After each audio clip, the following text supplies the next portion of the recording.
Jio സ്റ്റുഡിയോസും B62 സ്റ്റുഡിയോസും ചേർന്ന് നിർമ്മിച്ച ആദിത്യ ധറിന്റെ സംവിധാനത്തിലെത്തിയ രൺബീർ നായകനായ ദുരന്തർ ദ റിവെഞ്ച് ആദ്യ വാരാന്ത്യം കൊണ്ട് തന്നെ എക്കാലത്തെയും വലിയ ഇന്ത്യൻ ബ്ലോക്ക് ബസ്റ്റർ ചിത്രങ്ങളുടെ പട്ടികയിൽ ഇടം പിടിച്ചു. ഈ വീക്കെൻഡിൽ ചിത്രം നേടിയ ആഗോള ഗ്രോസ് കളക്ഷൻ 761 കോടി രൂപയാണ്.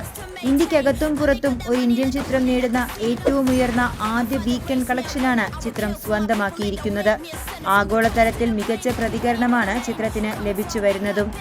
അമ്പരപ്പിക്കുന്ന അഡ്വാൻസ് ബുക്കിംഗും പ്രീമിയർ ഷോ മുതൽ ലഭിച്ച ഗംഭീര പ്രേക്ഷക പ്രതികരണവും ചിത്രത്തെ ഇതിഹാസ സമാനമായ വിജയമാക്കിയാണ് മാറ്റുന്നത്. ഏറ്റവും കൂടുതൽ പ്രീമിയർ കളക്ഷൻ ലഭിച്ച ഇന്ത്യൻ ചിത്രമായി മാറിയ ദുരന്തർ ദ റിവെഞ്ച്, ഏറ്റവും വലിയ ഓപ്പണിംഗ് ഡേ, ആദ്യ ശനിയാഴ്ച ഏറ്റവും കൂടുതൽ കളക്ഷൻ നേടിയ ഇന്ത്യൻ ചിത്രം, ആദ്യ ഞായറാഴ്ച ഏറ്റവും കൂടുതൽ കളക്ഷൻ നേടിയ ഇന്ത്യൻ ചിത്രം എന്നീ റെക്കോർഡുകളും സ്ഥാപിച്ചിട്ടുണ്ട്.